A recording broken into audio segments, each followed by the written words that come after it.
The voice of the drum calls. It sings a song of those who came before us and those to come. A song of survival and strength. A song of participation and voice. A song that calls us together. When we come together and participate in the 2010 census, we use this tool as the voice of all our Native people. Our voice. It is in our hands. 2010 census.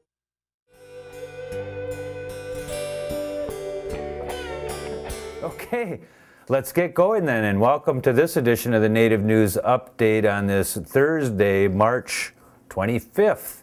I'm your host for today's program, Paul DeMain. Some of the stories read here can also be found at our website at IndianCountryNews.com. And here are the news stories for the day from the Associated Press and other Native news sources. Documents released during March in the case of a motivational speaker charged with manslaughter expand on the already wide range of experience participants reported having during an Arizona sweating lodge experience. James Arthur Ray, who led the event as part of his spiritual warrior retreat, faces manslaughter charges in the deaths of 3 people who entered the sweat lodge near Sedona last year and suffered heat stroke and hypothermia. Ray has pled not guilty. The more than 50 people inside the pitch-black lodge all could be called to testify during Ray's trial, slated to begin August 31st. Prosecutors also have identified as potential witnesses more than 24 other people who attended past events led by Ray and about 10 people who worked for him. 12 jurors could end up hearing more than 55 days of testimony from witnesses. Some participants of the October retreat have told authorities that Ray took heed to the concerns expressed inside the lodge and tended to the ill afterwards. Others have said Ray did nothing as participants vomited and lay unconscious on the ground. More police officers will be patrolling the Wind River Indian Reservation thanks to a federal pilot program. The reservation is part of a program involving 3 other tribal areas in the country to reduce crime by at least 5% over a 2-year period. Leslie Shakespeare of the Eastern Shoshone Department of Juvenile Justice says the idea of the program is to reduce violent crime, in particular in Indian country. She says as many as 35 officers could be available for patrol. The pilot program will also mean more prosecutors, court clerks, and probation services staff for the reservation as well. Information on how Native Americans in Wyoming may be able to share in the recently announced $3.4 billion settlement of Indian trust claims will be discussed at meetings next week. Geoffrey Rempel and Alex Pearl, members of a litigation team that helped negotiate the settlement, will be visiting Indian communities in the state to share information about the agreement. They will visit the Northern Arapaho tribe on Wednesday, March 31st from 12 p.m. to 4 p.m. at the Great Plains Hall, 15 Great Plains Road in Arapaho, Laterne, and then on the Arapaho Reservation later on March 31st, they will visit the Eastern Shoshone at Rocky Mountain Hall at 25 North Fork Road in Lander from 5 p.m. until 8 p.m. Native Americans who are individual Indian money trust account owners or who own individual Indian trust land are welcome to attend the meeting and ask questions about the settlement. The Obama administration announced the proposed agreement to resolve a 14-year-old class action lawsuit. Miss Eloise Cobell, a member of the Blackfeet Nation and other Native Americans, filed against the government in 1996. The lawsuit claims that the federal government mismanaged individual Indian trust accounts. Congress and the courts must approve this settlement. Under the proposed terms, the federal government will create a $1.4 billion accounting trust administration fund and a $2 billion trust land consolidation fund. The settlement also creates an Indian education scholarship fund of up to $60 million to improve access to higher education for American Indians. The Northwest Indian Applied Research Institute is pleased to announce the 2010 Northwest Regional Conference on Protection of Cultural Properties and Tribal and Indigenous Peoples, called Weaving Research Communities Together, Research Protocols in Indian Country.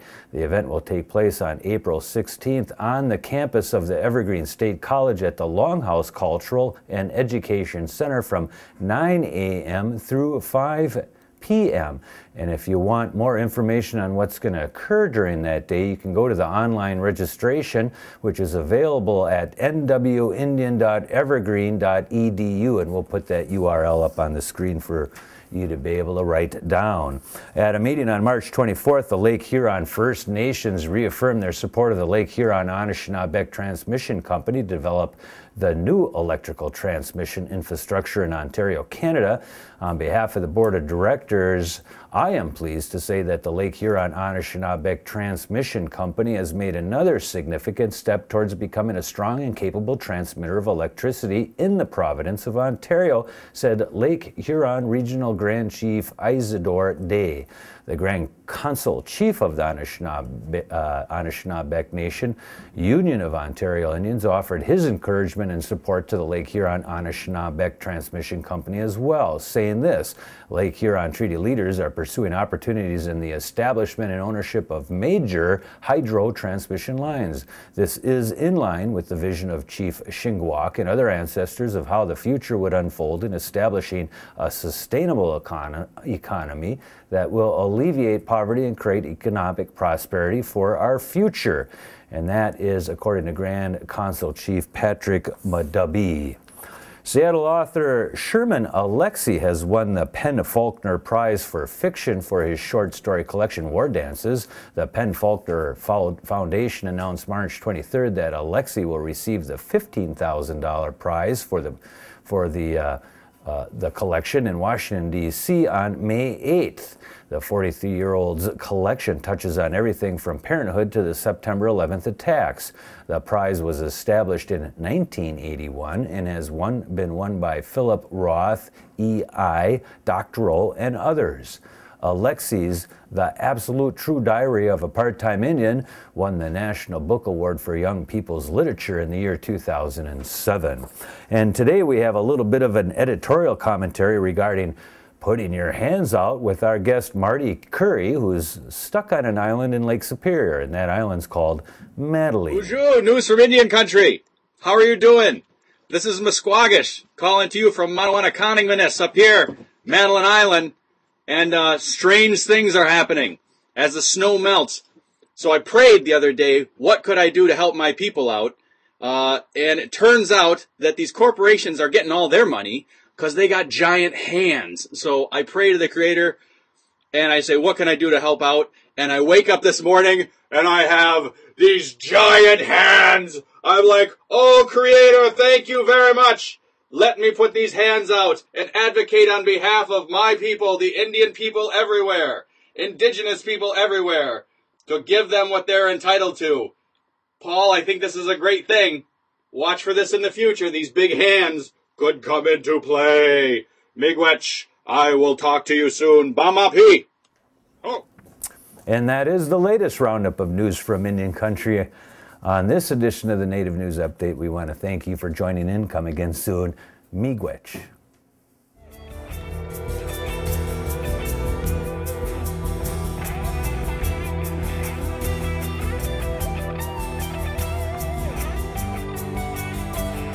So let's get going and... Are we ready? Yeah, we're good.